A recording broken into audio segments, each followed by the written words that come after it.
నమస్తే, welcome to today 18 news. Komaram Bheem Asifabad జిల్లా సిర్పూర్ కాగజ్ నగర్ పట్టణంలో రిటైర్డ్ ఎంప్లాయీస్ ఆఫీస్ భవనంలో ప్రజాస్వామ్య పరిరక్షణ సమితి ఆధ్వర్యంలో మొట్టమొదటి రౌండ్ టేబుల్ సమావేశం ఏర్పాటు చేయడం జరిగింది.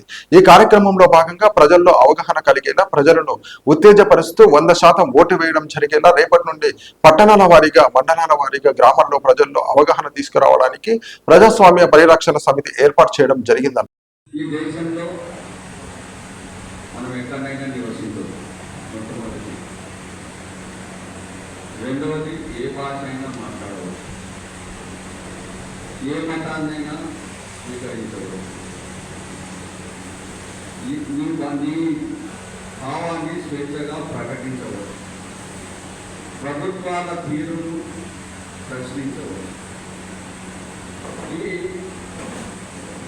కొన్ని మాత్రమే.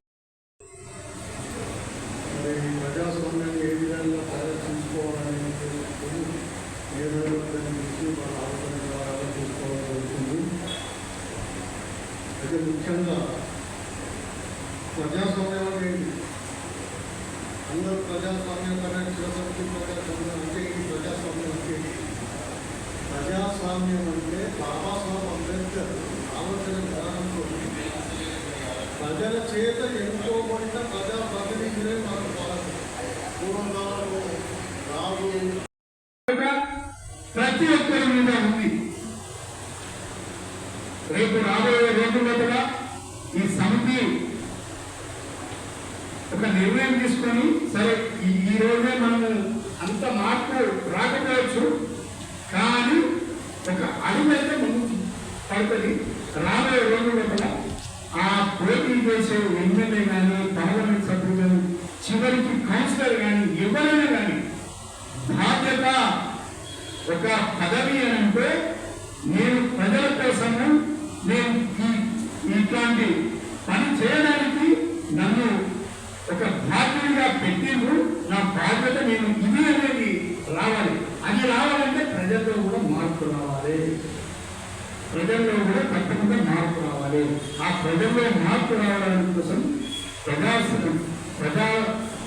ప్రజాస్వామ్య పరిరక్షణ సమితి ఈనాటి నుంచి ఒక కార్యాచరణ తీసుకొని చిన్నగా ప్రజలలోకి ప్రజా చింతన యాత్రలలో ఏదో ఒక కార్యక్రమం తీసుకొని 10 జాగ్రత్తల్లో 10 కూడలలో మన ఉద్దేశాన్ని చెప్పుకుంటే ఆ గమనం కూడా ఇద్దరుగా మారుతుంది.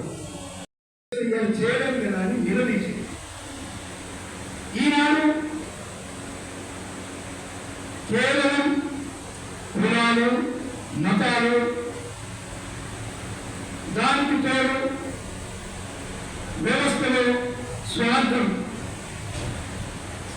నేనున్నా మా అన్న సభ్య బుచ్చిలింగం 1982లో తెలుగుదేశం పార్టీకి మొదటి సభ్యుడు. తను కొన్ని సిద్ధాంతాలకు కట్టుబడి ఆయన రాజకీయంలో ఉండి రాజకీయ విలువలకు ఆయన చనిపోయకుండా 15 రోజుల ముందు కూడా ఆయన మీద ఒత్తిడి, నువ్వు పార్టీ మారవాలంటే కూడా అంటే ఒక సిద్ధాంతానికి కట్టుబడి ఉన్నాడు కాబట్టి అదే బాధలో నేను కూడా కానీ కొంతమంది అరే ఇంకా అదే కట్టుబడి ఉన్నావా అంటే ఇట్లా అంటే మంచి స్థాయిలో ఉండి ఆలోచన చేస్తారు కూడా మంచిగా తెలియజేస్తూ మరి చెప్పుకోవడానికి ఈనాడు ప్రజాస్వామ్యం అనేది గత కొన్ని సంవత్సరాల నుంచి భారతదేశంలో ప్రజాస్వామ్యం లేదు. ప్రజాస్వామ్యం అనేది పూర్తి అయిపోయింది. రాజకీయ వ్యవస్థలో నేను రాజకీయ నాయకుడే కానీ రాజకీయం అంటే ఒక వ్యాపారం లాగా, ఒక వ్యాపారం అంటే ఒక రాజకీయ పార్టీలు, ఆ పార్టీలో ఉండే నాయకులు, దానికి తోడు అంటే పట్టుబట్టుకోవద్దు వ్యవస్థలో ప్రజలు కూడా మారాలి.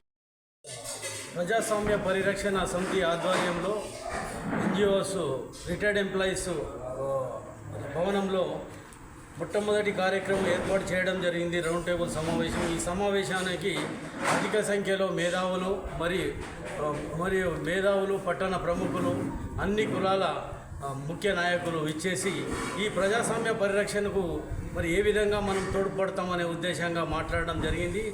దీనిలో ముఖ్యంగా కాకినాడ పట్టణమే కాదు, ఎంటర్ తాలూకా కావచ్చు, జిల్లా కావచ్చు, అన్ని వర్గాల ప్రజలను ఉత్తేజపరిచి వాళ్ళను అధిక శాతం ఓట్లు వేయాలి, 100% ఓటింగ్ చేసే విధంగా వాళ్ళను ఉత్తేజపరచాలనే ఉద్దేశంగా మరి ఈ యొక్క